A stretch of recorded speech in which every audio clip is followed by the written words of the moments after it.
Best coaches in the game, we really ain't playing. We regroup up in the Slack chat where the coaches debrief. We be piecing these puzzles, occupy the chunk of the pie. Ain't no lie when we hit the block, helmets casket is top. You be seeing helmet after helmet, helmet after helmet. First place, second place, fifth place, eighth place, 12th place, 15, 16, 20. So many helmets, you got blurred vision, we got too many. Oh man, shit. They got us fucked up. Army, regroup. We pledge always to have that edge. We don't fire warning shots. Competition just drop. We locked and loaded before lock. Whatever the time, yeah. Do you even correlate? Being the best requires a willingness to outwork your competition. There's always someone smarter, faster, sharper, more naturally gifted to come around.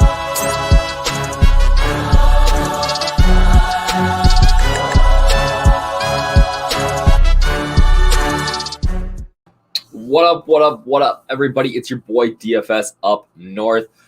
I'm on Olympic hangover. What an event, man. Like, who knew how fun it could be to cheer for third freaking place, man? Like, what an event. Like, I was more than pleased with the Olympic golf event. We got to see more shots than we ever do. The only downside was having to listen to Paul Azinger, who is maybe the worst. Like, I never thought I would say that I miss Johnny Miller, but I miss Johnny Miller. And now we go from like a fantastic Olympic golf event with a bunch of studs here to an even better event with the WGC FedEx St. Jude. We are at TPC Southwind here in Memphis, and it's gonna be a great event. I'm excited. We get a really strong field. It's another no cut, so there's some interesting strategy plays involved with that. And I'm gonna talk a little bit about that today. But before we get there, I want to give a shout out again to a couple of guys. Schmad crushing $1,000, missed out on that Lebiota cut a couple of weeks ago. And then just another shout out to my boy Z Parker, continues to crush it in the head-to-heads. Before we get to this week, all right, I'm gonna talk about the course here in a second, but what I want you to do is in the comments, all right, I want you to write who you think is going to win this week. All right, if you get the winner, right, and if it's more than one people, we'll do a randomization, we'll figure it out, but I will send you $20, all right, whether it's Venmo, PayPal, Cash App, whatever you need, I will send you straight up cash, homie, if you find the winner. So, but you need to comment who you think it is. I only had one comment last week. Somebody picked Victor Hovland, who I didn't love last week. This week, big fan of. All right, so comment below who you think is going to win. I will send you $20, baby. Let's go. All right. So TPC Southwind. This is the course that we've been playing for a long time. It has just recently become a WGC. And I think last year was the first year that it was WGC. This used to be the Daniel Berger Open. The guy just crushes here. Yeah, it's a really fun course. It's par 30 or par 70, 35, 35, 72, 33. So a little bit longer for a par 70. Bermuda grass, which we haven't played in a long time. These guys have been on bent for a very long time. So it's going to be exciting to get back to Bermuda grass greens here. We got the Myers-Zoysia on the tees in the fairway, which if you've ever played Zoysia grass, it's about as good as it gets. That's what they played last week at the Olympics. But here's the really interesting part about TPC Southwind. You can kind of see it in the picture in the background. The average green size is only 4,300 square feet. So these are little itty bitty greens. All right. Lots of fairway, lots of rough. There is with that Bermuda rough. All right. You really have an emphasis on hitting it in the fairway here. If you can hit it long, and not even necessarily long. We've seen guys like Brendan Todd, other guys like that contend here. You need to hit it in the fairways. If you can find the fairways, you are going to be in great shape. Water in play on 11 holes. It's not like we don't see it like, I think back to like 3M where you got to carry the water on 18. There's not a lot of holes like that. It's an issue. You got to be aware of it, especially like on 18 here. You're going to want to play right, but it's not, it doesn't really necessarily change your strategy. It just maybe changes your landing zones a little bit. The bunkers here, sort of not deep, not like the 18. I guess there's the big deep one by the green. If you guys remember a couple of years ago, Jordan Spieth was hit one out of there and canned it to win the event and did the big chest bump with Greller there, beat my boy Berger, who had a bet on that week. But it's a fun course, right? You got to hit fairways, you got to stay out of the rough. If you're really long, even in the rough, you're going to have trouble, especially with this Bermuda at 2.5. That's not super long, but it's going to be longer, maybe a little bit longer as the week goes on.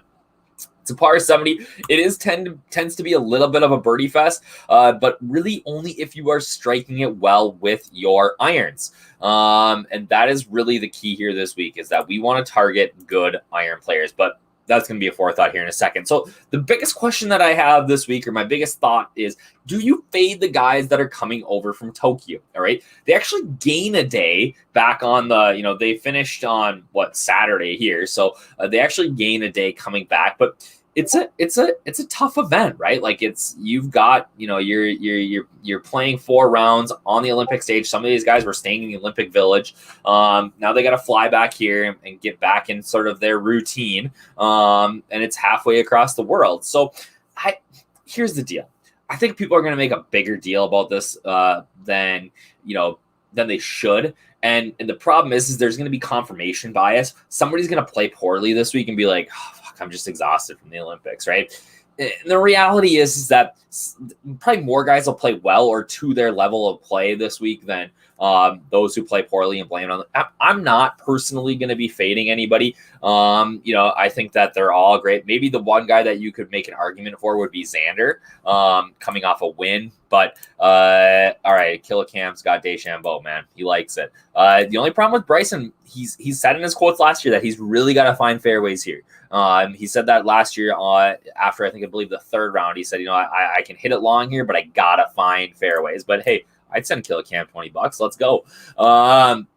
So yeah, I personally, it's not going to be something that I'm going to do. I'm going to, I'm playing this as a normal week. I think that anytime there's a statistic that we can't quantify, it's really hard for me to get behind. You don't have to worry about old Rory Sabs or CT Pan because they didn't make the cut this week for the WGC. But yeah, forethought number 2, another no cut. What's our strategy here? So for me, on a no cut this week, and especially I was scrolling through the pricing today. I don't know if you guys do that as well, but you kind of look at the top, but then instantly I scroll to the bottom. I want to see what's on the bottom there. So what's our strategy here? And I was really excited to kind of see what it looked like this week, because I am going to be very, very heavy on stars and scrubs this week. And I'm saying, I think that you can fit 2, possibly 3 guys sub 7K in your lineups, and then just jam in the studs. All right. The middle tier, there's only 5 guys priced in the 7K range. It's insane. But it really leads itself to a solid stars and scrubs lineup this week, and that is what I will be doing. So for me, I started this build here. You got a Brooks who's been on fire, JT coming back across, didn't play very well, found something on the weekend, which I'm excited about. But will be under-owned at 9.9. Then you throw in a guy like Aaron Rye. I had a couple of guys coming up here on forethought number 4 that I really like as a low-owned play as well. So I talked about it, right? These little itty-bitty greens, what we find here is that strokes gained approach correlates more so here than at most courses, right? We know we always target guys who strike their irons well, but with these small greens, we found that strokes gained approach really correlates with winners here more than anything else.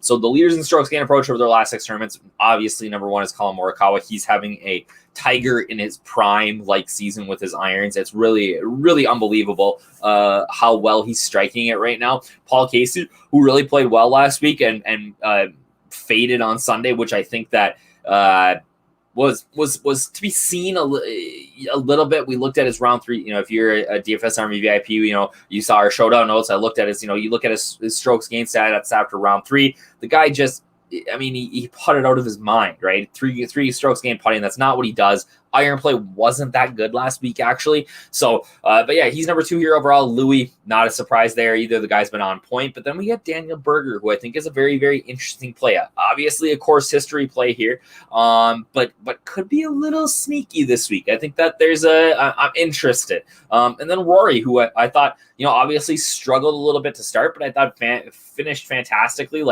Just couldn't quite get her done for the bronze medal. But I'm going to be pretty high on Rory this week.